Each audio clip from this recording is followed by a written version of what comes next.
What's this? A letter for me. Welcome to another episode of Remember the Great Sports Through the Mail Thursdays. Today I'm going to share with you 3 returns that I recently got back in the mail. So let's just jump right in here and get to the first one. Alright, the first one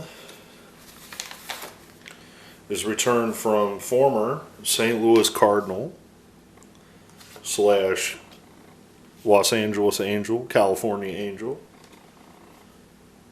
/ Minnesota Twin, Mel Nelson on 4 of 4, signed an ink pen.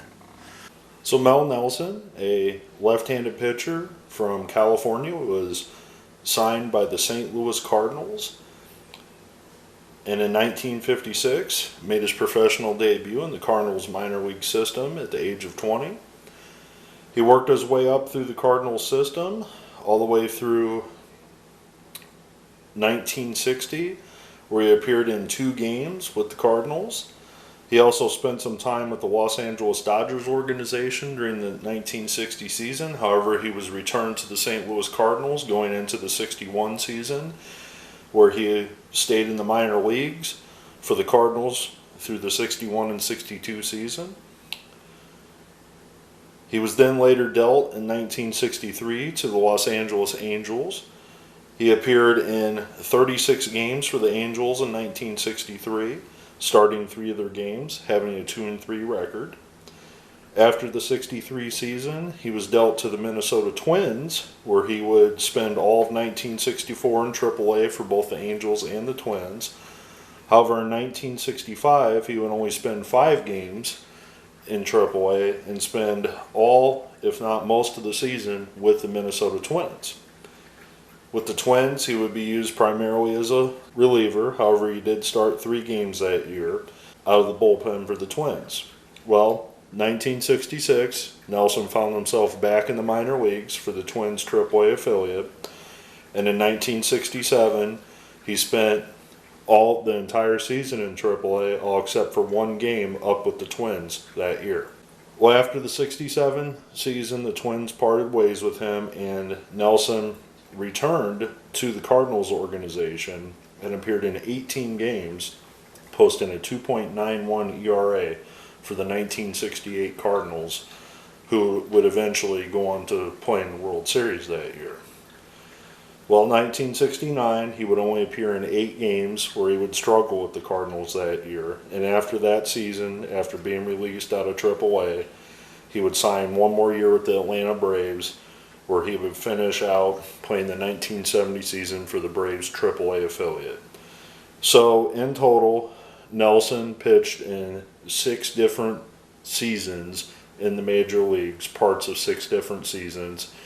He never really stuck a full season anywhere, except for 1, it looks like, where he wasn't sent to the minors in some capacity. But I had a few of these cards laying around. I had this excellent Donruss set that I picked up at a card show a year or 2 ago. This is another example of one of those sets that I wish I had years ago, because the individuals that are in this all-time Twin set that came out in 2005, a lot of them have passed away since. You know, the likes of Sam Mayway, the former manager Frank Quilici, on down the list, and all of those guys were good signers until they passed away. So I have a lot of singles out of this set. I just happened to have this Mel Nelson, so I went on a search to find the other cards, and I'm very happy to report that I got these back signed through the mail. So thank you very much, Mr. Nelson. All right, so this next return is from former Detroit Tiger George Thomas, also Boston Red Sox, on 3. And I actually had a 4th one in there, but he did not sign it, so that's perfectly fine. I am perfectly happy with the 3. And he could have kept the 4th one for himself. That would have been perfectly okay as well. But let me tell you a little bit about George Thomas. Thomas signed a $25,000 bonus contract with the Tigers in 1957 after playing 1 season of baseball at the University of Minnesota. Prohibited by the bonus rule of time for being sent to the minors, he appeared in only one big league game his first pro season, striking out in his only at-bat. Thomas was then spent most of the 1958 and all of the 1959 and 60 seasons in the Tigers farm system. Thomas made the 1961 Tigers roster out of spring training, but he only appeared in only 17 games with only 6 at-bats for the contending Tigers, and his contract was sold to the California Angels, Los Angeles Angels, then a first-ever expansion team on June 26th. Given the chance to play frequently, he started 38 games in the outfield and 35 more at third base. Thomas hit 13 home runs, collected 79 hits, and hit .280 for the Los Angeles Angels that season. During the offseason, he was called into the United States Army, and he missed spring training in the first 3.5 months of the '62 season. So, he's a veteran. Thank you very much, Mr. Thomas, for your service. He returned to the Angel lineup on July 29th, going 2 for 4 against his old Detroit teammates and hitting a home run off of Frank Larry. But Thomas slumped to .238 in 56 games for the rest of the '62 season, and he was only batting .210 in 53 games for the Angels in '63 when he was traded back to the Detroit Tigers for pitcher Paul Foytak and utility man Frank Castro. He played sparingly for Detroit, mostly spending time in center field backing up veteran outfielder Bill Bruton. Splitting the Tigers' center field job with Bruton and Don Demeter in 1964, Thomas reached a personal best in hits and batted a career-high .286. But his playing time diminished in '65 as his batting average dipped down to .213, and on October 4th he was traded to the Red Sox with second baseman George Smith and a player to be named later for Bill Montebuquette. Thomas platooned in center field with left-handed hitter Jim Gosker during the '66 season, but his average dipped below .200 on May 17th. Demeter was then acquired from the Tigers to play center field in June, and Thomas reverted to a backup role. After his time in Detroit, he would go to the Red Sox, where he would be primarily used as a utility man and pinch hitter. He would be on the World Series team that the Red Sox eventually lost to the St. Louis Cardinals. He then spent most of 1968 in AAA, but after he was recalled to the Red Sox, he got into 3 more full seasons in the majors. He was briefly listed as a coach for the Red Sox in '69 and '70 before returning to active status, and he finished his career with his hometown Twins after Boston released him in June of 1971. In his 685-game career, Thomas collected 430 hits, including 71 doubles, 9 triples, 46 home runs, and batted .255. Another neat thing about Mr. Thomas, as he is listed as one of those players that has played every position except for pitcher at least once in his career, so he played all 8 positions on the diamond at one time or another in the major leagues, which is pretty neat. After drawing his release from the Twins in October 1971, he went on to coach at Wayne State University and then returned back to the University of Minnesota, his alma mater, as an assistant coach. Then he would eventually go to be the head coach of the Minnesota Golden Gophers until 1981. So, very cool that he, in a roundabout way, got to return home to where he went to college and even got to coach the team that he played college baseball for. So thank you, Mr. Thomas, for signing those cards. Very happy to add those to the collection, as I've never gotten those before. All right, so this final one is actually somebody that I have written before.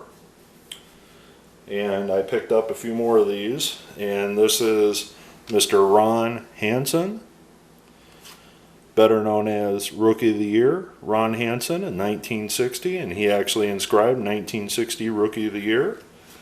And I also have his '61 Topps, which has the Rookie Cup on it, and I actually have another card of him as a White Sox. So I've mentioned this before in a couple comments in some other YouTubers' videos, but this is actually not his rookie card, even though it's considered his rookie star, and he inscribed it Rookie of the Year, because this is a 59 tops. So he actually appeared on this card before his rookie card, which is kind of weird, because if you look at his 59 tops, there's no indication that that's his rookie card. You just assume that this 1960 tops is his rookie, but that's not the case. Now, as you can see, they reuse the image there. It's the identical image, basically. But there's kind of a unique thing that he has a 1960 rookie star card, even though he had a rookie card before that. So, and I think there's a handful of players like that that appeared in the 59 set and have this 1960 star rookie card as well. So I'm not going to talk a whole lot about Mr. Hansen because I've already covered most of his career in a previous video, but I'm just going to touch on some key facts about his career. Hansen was a three-sport star out of Albany High School in Albany, California, where he graduated. He signed with the Orioles in 1956, declining a scholarship to attend college at University of California, Berkeley. After a health issue forced him to miss the entire 57 season, he made his major league debut the following year in 1958 at Memorial Stadium for the Baltimore Orioles.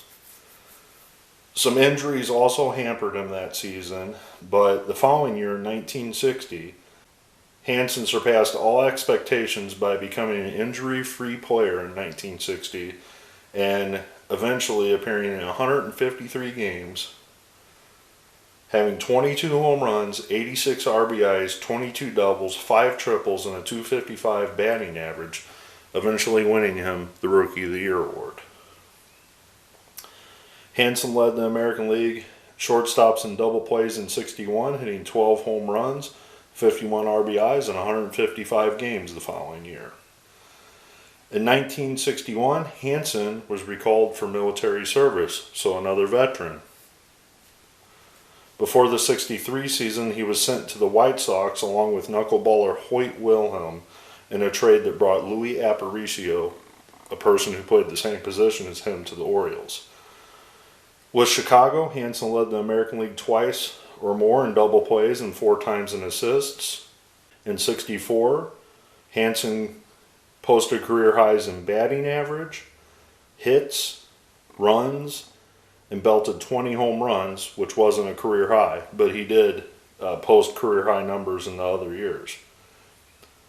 In 1966, however, he started to have some back issues and he had to underwent some surgery in 1966. He returned in 67, though, at a full health and appeared in 157 games.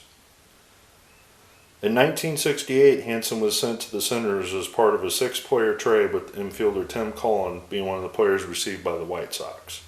He is one of the few to actually turn an unassisted triple play in a game, which he accomplished this on July 30th in 1968. After the 68 season, he would return to the White Sox and serve in a backup role, and he would maintain that in 1969. He then finished his career playing as a utility backup infielder for the New York Yankees and Kansas City Royals. After retiring as a player, he stayed involved with baseball, serving at different times as a major league coach and minor league manager and advanced scout for the Yankees, Phillies, until his retirement in 2010. So this is, again, one of the very few individuals that was fortunate enough to have an entire career in baseball.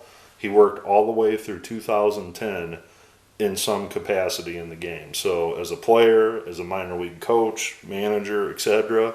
Never coached at the major leagues, but very cool that he got to have all these accolades in his career, including the Rookie of the Year. I highly recommend, if you're into vintage autograph collecting, that maybe you pick up some Mr. Hansen autographs and send them his way. I want to thank everybody, Mr. Thomas, and also Mr. Nelson, for signing for me. I'm very happy to add these autographs to my collection. I look very forward to your comments below. Thanks for watching.